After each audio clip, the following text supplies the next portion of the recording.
जय श्री राम। हमारे पास एक मॉनिटर आई हुई है आज बनने के लिए। पहले तो आप इसका प्रॉब्लम देखो, यानी कि प्रॉब्लम इसका ये मॉनिटर आप मतलब एक सीसीटीवी में चलने वाली मॉनिटर थी। हालांकि आप सीसीटीवी में यूज़ करो या पीसीबी में यूज़ करो, सब में आपका सेम मॉनिटर लगता है। तो इस मॉनिटर का सर्वप्रथम आप प्रॉब्लम देखो, उसके बाद मैं आपको बताऊंगा कि आखिरकार इसका एक्चुअल प्रॉब्लम क्या है। तो इस मॉनिटर का आप देख सकते हो। सर्वप्रथम तो मैं पीछे के साइड से आपको इंट्रोडक्शन पढ़ाऊँ तो देखो आप 50.8 cm का ये एलईडी मॉनिटर है। एलईडी है, एलसीडी नहीं है, एलईडी है। वाट की बात करूँ तो जहाँ तक आपको पावर कंज्यूम दिखाई दे रहा होगा 180 वाट से 255 वोल्ट तक कैपेसिटी करने वाला ये होता है। और इसका सीरियल नंबर आप मेड इन चाइना तो स्पष्ट रूप से लिखता है। तो अब इसमें हम पावर देते हैं तो ये देखो हमने पावर इसका दे रखा है। तो आगे के साइड से ये इसका प्रॉब्लम देखो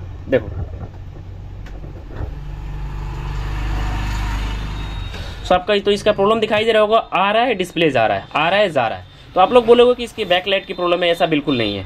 बैकलाइट का प्रॉब्लम रहता तो इसका जो ग्राफिक्स है ना, ये ग्राफिक्स कभी कभी आप ये ध्यान देना कि इसकी ग्राफिक्स जो है ना उल्टी हो जा रही है, टेढ़ी हो जा रही है। तो इसका ग्राफिक्स का प्रॉब्लम नहीं है, बैकलाइट का प्रॉब्लम नहीं है, इसका मदरबोर्ड का प्रॉब्लम है। तो आखिरकार इसका प्रॉब्लम कहाँ से शुरू हो जाता है, चलिए ना मॉनिटर को ओपन करते हैं और पूरी विस्तार से आपको समझाते हैं कि आखिरकार इस तरह की एक्चुअल प्रॉब्लम होती क्या है। ये हम थोड़ा सा हम भी कंफ्यूज है कि हो सकता है इसका पावर का भी प्रॉब्लम हो सकता है।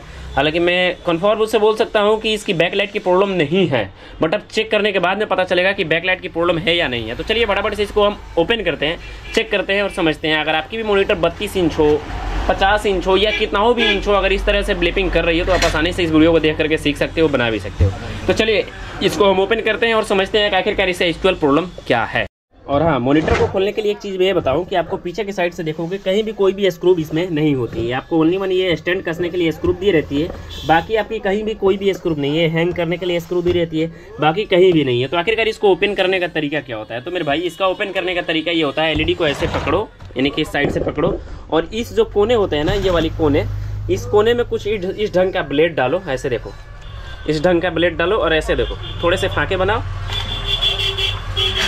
थोड़ा इसका स्ट्रॉन्ग टाइप भी आप ब्लेड ले सकते हो।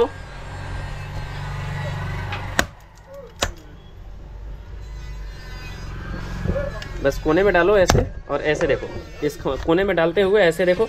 और ज़्यादा अंदर से आपको नहीं डालनी होगी, आपकी नीचे डिस्प्ले भी लगी रहती है। तो इस तरह से इसको डालो और हल्के हल्के डालते डालते हम इसका मतलब डिस्प्ले को ओपन कर लेते हैं।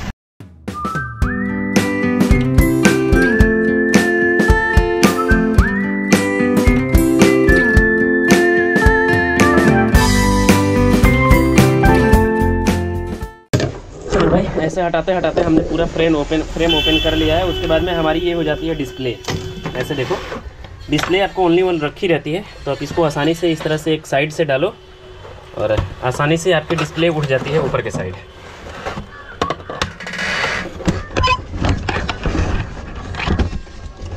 तो ऐसे इसकी डिस्प्ले भी हमारी उड़ जाती है।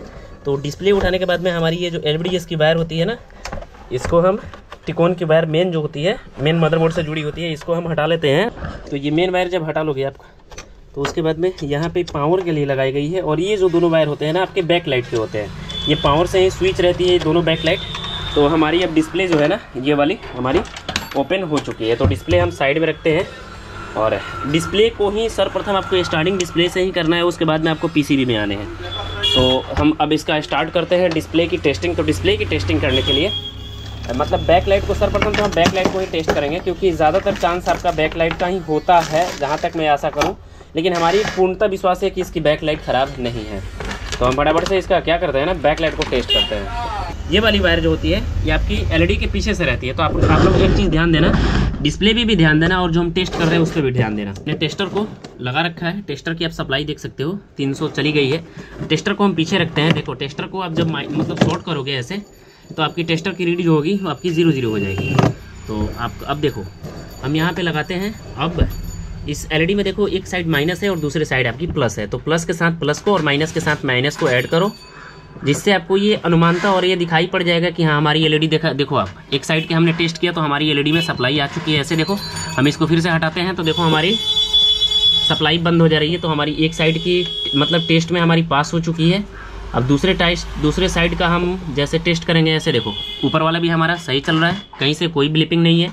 जैसे मैंने आपको बताया स्टार्टिंग में ही आपको बता चुके हैं हम कि ये जो होती है ना, ये आपकी प्रॉब्लम डिस्प्ले से नहीं है, ये आपका जो प्रॉब्लम है ना, ये आपका पीसीबी से प्रॉब्लम है इसका, यानी कि पावर इसको कन्फर्म रूप से आपको मदरबोर्ड को पावर नहीं मिल रहा है, जिसके कारण से आपकी ये नहीं चल रही है। तो हम फटाफट से पीसीबी को ओपन करते हैं और वोल्ट को मेजर करते हैं कि एक्चुअल में पीसीबी का प्रॉब्लम है या आपका मदरबोर्ड का प्रॉब्लम है।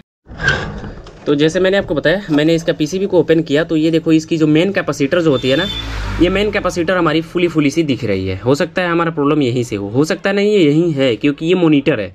मोनीटर में इस तरह की प्रॉब्लम सही नहीं जाती है। तो कैपेसिटर की बात करो, कैपेसिटर की वैल्यू का, तो कैपेसिटर की वैल्यू आपको 16 वोल्ट 67 एएफ में आपको देखने को मिल जाती है।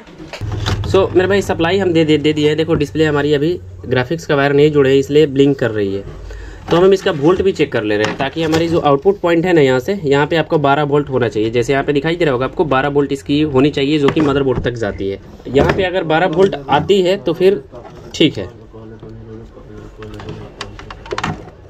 कंडेंसर फूलने के कारण से हो सकता है करंट आपका यहाँ से ड्रॉप भी हो सकता है। तो आप यहाँ पे देखो मीटर पे ध्यान देना, 11 वोल्ट यानी कि 1 वोल्ट ड्रॉप कर रही है। और जब ये इस पे लोड पर रहा है तो ये वोल्ट आपकी, जब मैं देखो स्टार्टिंग कर रहा हूँ यहाँ से, देखो मतलब इसका सप्लाई हमने अभी लूल कर दिया। जैसे देखो सप्लाई अभी हमारी चली गई है, और फिर से हम जब सप्लाई देते हैं तो देखो सप्लाई तो आ रही है, ऐसे दिख रहा है आपको सप्लाई यहाँ पे देखो आ रही है, लेकिन जब इसकी लोडिंग पे जा रही है ना, तो फिर इसकी सप्लाई बैठ जा रही है।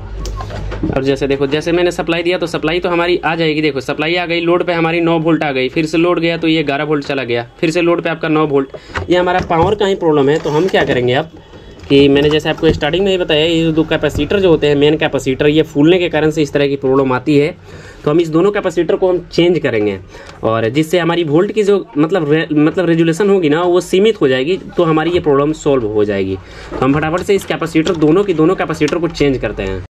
तो मेरे भाई आप देख सकते हो, मैंने इसका दोनों कैपेसिटर ऐसे देखो चेंज कर लिया हुआ है, और हमने 2 अलग अलग कैपेसिटर लगाए, लेकिन हमारी पीसीबी है जो कि सही हो चुकी है। तो हम इसका पहले बाहर से ही वोल्टेज को भी मेज़र करेंगे। तो आप लोग थोड़ा सा मीटर पे भी ध्यान देना, और हम टेस्ट कर रहे हैं उस पर भी ध्यान देना, क्योंकि अभी ये नो लोड है, यानी कि इस पर कोई भी तरह के किसी भी तरह के लोड नहीं है। तो हम प्लस में प्लस और माइनस में माइनस फिर से देते हैं। तो देखो हमारी 12 वोल्ट परफेक्ट रूप से है, तैयार है 12 वोल्ट, और ये लोड पे घटनी नहीं चाहिए। तो आप लोग थोड़ा सा मीटर पे ध्यान देना। और हम क्या करेंगे ना, हम डायरेक्ट अब यहाँ बोर्ड के इन में हम टेस्ट करेंगे। तो ऐसे देखो हम माइनस में माइनस को और प्लस में प्लस को इन करते हैं। ऐसे देखो कोई भी वोल्ट अभी हमारी मीटर में नहीं है। तो अब हम देते हैं सप्लाई, और देखिए ना डिस्प्ले के भी तरफ देखना, हमारी वोल्ट 12 वोल्ट है, और डिस्प्ले कहीं से भी वोल्टेज डाउन नहीं हो रही है। और देखो डिस्प्ले हमारी चालू हो चुकी है। तो हम अब क्या करेंगे ना, इसको अब ग्राफिक्स भी लेते हैं, उसके बाद देखते हैं कि क्या हमारी प्रॉब्लम ये वाली सॉल्व हो चुकी है परमानेंट, या प्रॉब्लम वहीं की वहीं फंसी पड़ी है। हमको लग रहा है कि एक्चुअली इसकी प्रॉब्लम जो मतलब पहले था वो सॉल्व हो चुका है।